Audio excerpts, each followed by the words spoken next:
Hey everybody, it's Manny from Trouble Forge. So I told you in my last video, I think I told you that I had my inspection coming up. So we just had our inspection. It went super well. I'm so excited. He was great. Lemon took a little bit of a nap while he was here. So he was happy with everything. I mean, the kitchen is, I also want to show you the kitchen because we spent hours yesterday cleaning and everything just looks so awesome. So he was happy to see that we keep the flour up off the floor. You know, fridges were all at the right temp, water was at the right temp, all those things. The only thing you wanted me to do was put a thermometer in the fridge, which I've heard some inspectors talk about wanting thermometers in. One of our fridges has an exterior thermometer anyway. So I ordered those while I was here. He's like, no big deal. My water test I'll need to get redone. So it was still in compliance until June, but I'll just need to get a new one and then just send the results to him. I'm not worried about it. We have a UV light and all of that. Our house is spring fed off the mountain like I've talked about before. And so I'm not worried about it. So we'll get our water test done, just send those results into him. We got clearance to do jam and jelly and things, so we're really excited to add that to the list of things. I've been wanting to do this for a while, but I just had some questions about testing and all that. So I got the clarity I needed on doing jams, jellies, things like that. So we'll be getting fruit ordered and things so that we can start doing that kind of stuff. Typically today would be a bake day. So it's Monday. We generally bake Mondays, Tuesdays, and Thursdays. Obviously we weren't baking today because, I just didn't know what to expect. And frankly, if it didn't go well, then I would have been too sad to bake anyway and wouldn't have been able to bake if we would have been like shut down, which we weren't. And it was fine. And I got totally worried about nothing as I typically do. Also now I don't want to use the kitchen because it's like so clean. Like we scrubbed the floors and scrubbed everything and did the butcher blocks with oil and like all those things, and now everything is like super, like look at this countertop. Like this is, if you've watched my videos before, generally we have like lots of things happening on the counter. We talked about potentially converting our garage into a commercial kitchen. That's something I've mentioned before, that we don't want to go into debt building a commercial kitchen. We want to do it as we have the cash. That's generally what we do. Anyway, I've talked about this before. The only debt that we have is the house, which we are trying to pay extra every month to try to get the mortgage paid off as soon as we can. But we're not going to go into debt to build a commercial kitchen. So we talked to him about that. We're going to need to do the floor, do the walls, put in the ceiling, probably put in a man door, things like that. So that's probably a couple years down the road. But we thought while he's here, we might as well see what he has to say about it and get that figured out. There's a few things that are new, so I have to write out a couple things like a food safety plan and a recall plan and blah, da, da, da, da. So we need to just kind of write that out on paper and just put it in my nice little limited food establishment folder, and then tuck that into my office. We had the conversation about freeze-dried stuff, so I can use powders and things in our baked goods because we don't use artificial colors. So I've been buying Watkins, which is colored with like spirulina, I think that's how you say it, the green one, and beets and things like that. But that stuff's really expensive. And I'd love to freeze dry the stuff myself and put that into the baked goods, which I have clearance for. So I'm really excited about that too. So jams and jellies, coloring with freeze-dried stuff is coming now that we had that conversation and I know what the routine is and what needs to happen. Also, if you're new to my channel and you're in Pennsylvania and you're looking to set up your limited food establishment, I'll drop the video where I talk about my first inspection. Now, if you have any questions, feel free always to ask the questions. Couple things that I'll note. There could be some things that I talk about in that video that I maybe I'm doing differently now or something, but it'll give you all the basic guidelines you need to get started. And obviously you need to check with your inspector because every inspector is different and may require different things. If you're in a different state, obviously, I would have tips for you maybe for like marketing and things like that, but probably would be a little different on the rules. So obviously you need to figure out what your rules are in your state. So the plan is today that I am going to work on these things that need to be written out and just put them in my folder. You don't have to turn them in or anything. They just need to be available, like recall plans and things like that. So I'm going to get that in the folder. And then probably just make my bake plan for tomorrow. So I'll take you through that a little bit. And then tomorrow will be like full force on bake day. The shed is pretty empty. There's like a few loaves of fresh milled wheat. There's like one little mini cake and a few bags of cookies that are all reduced. And then there's granola and pepperoni rolls, which are pretty much always there. So we're going to get working on that stuff tomorrow. I have a new girl starting with me tomorrow, which I'm really excited about. She has a lot of baking experience. She had a restaurant in town for a while. So that'll be really cool. So I'm really excited to have 2 people on the prep table doing production. Bud, like I've said before, my 15-year-old, he'll hop in and like scoop cookies for me and things like that. And then I have Joyce, who does dishes and helps with cleaning and that kind of stuff. So everybody will be here tomorrow doing the things to fill the shed. So I'll take you through today as I work on some of the like administrative things that come along with having a microbakery. A lot of times I feel like these are the things that aren't talked about. And it's hard because there's, I follow some other YouTubers who are microbakers, but we're all in different states.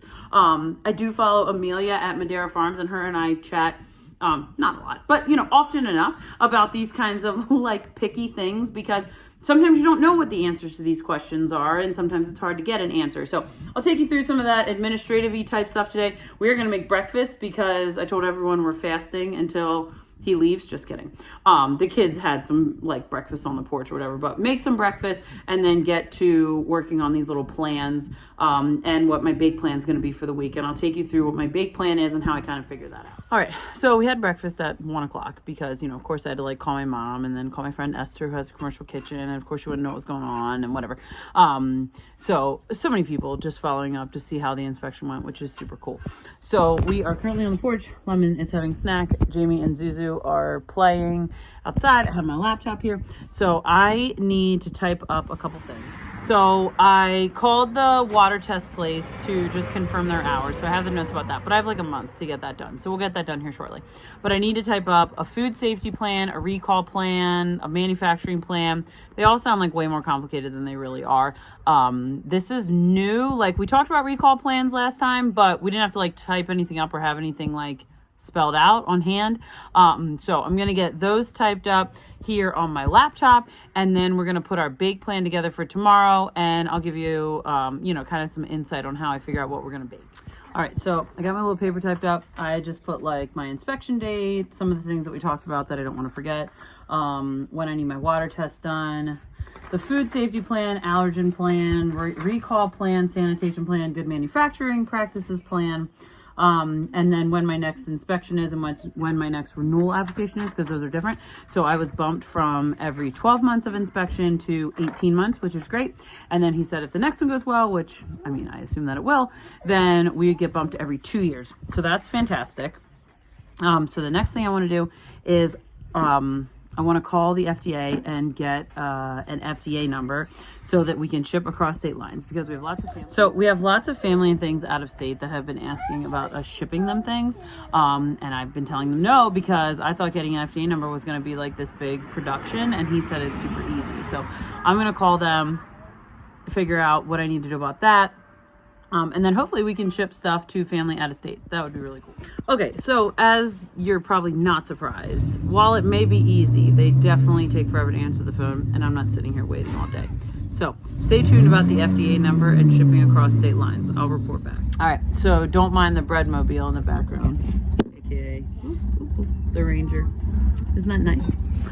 That's what we deliver bread in. Anyway, so I got my plan for tomorrow. So I'm gonna feed my starter tonight, and I want to get some scones ready and in the fridge. I am making a couple tweaks to my scone recipe, hoping it'll be ready by the end of the week to put some in there for the weekend. And I want to test some oatmeal cookies, sourdough oatmeal cookies.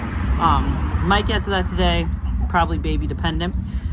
So for tomorrow, normally I would do this like today, and we would do a Tuesday morning restock when the raw milk gets stocked down at the meat shed, meat and dairy shed. But we took off today because of inspection. So, we have a visitor. Okay, sorry, lady was dropping off the KitchenAid for Zad to repair, and I'm pretty sure the baby pooped, so we're gonna need to deal with that. Okay, really quick. Plan for tomorrow, basically what I would typically do on a Monday. So we're gonna do 10 pans of cinnamon rolls, 20 singles. We'll do 35 loaves of yeast bread.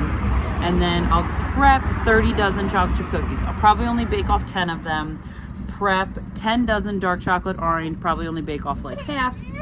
I have some sourdough in the fridge already, so we'll bake that off.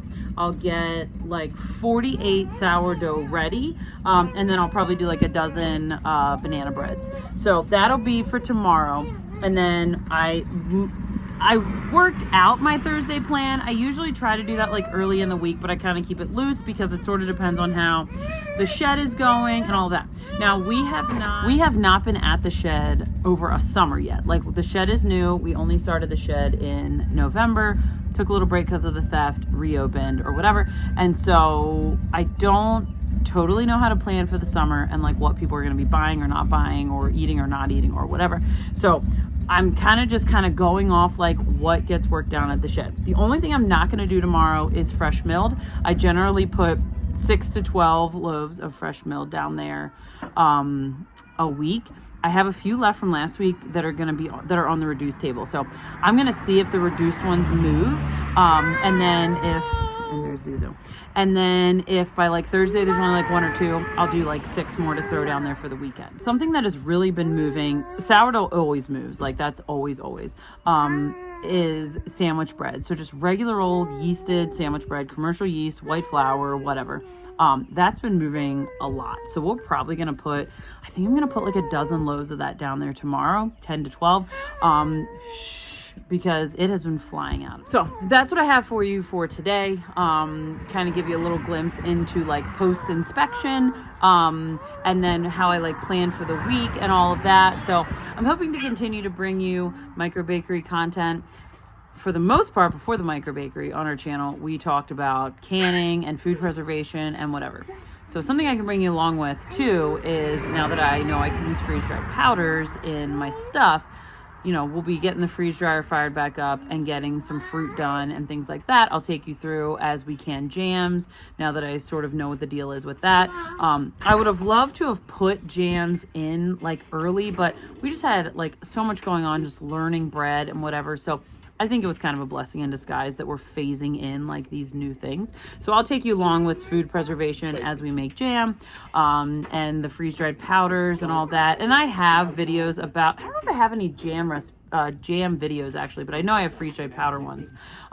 So I'll continue to bring you MicroBakery content, continue to bring you food preservation projects. I need to water glass some eggs. I haven't made a water glassing eggs video in a few years.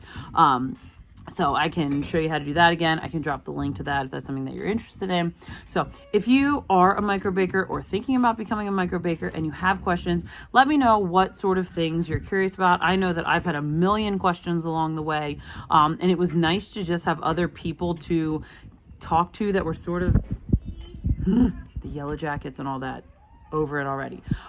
It was just nice to have people to talk to that were kind of in the same boat, that sort of, whether you do farmers markets or you're, you have something like the shed, or you just stock your little roadside stand or whatever you're doing. It's nice to just have people to talk to that like kind of understand what's going on, even if you're in a different state. Like, you face a lot of the same issues with marketing and customers and that, across the board, that stuff doesn't really vary state to state necessarily, like the rules would for getting set up. So that's what I have for you today. We'll see you guys next time.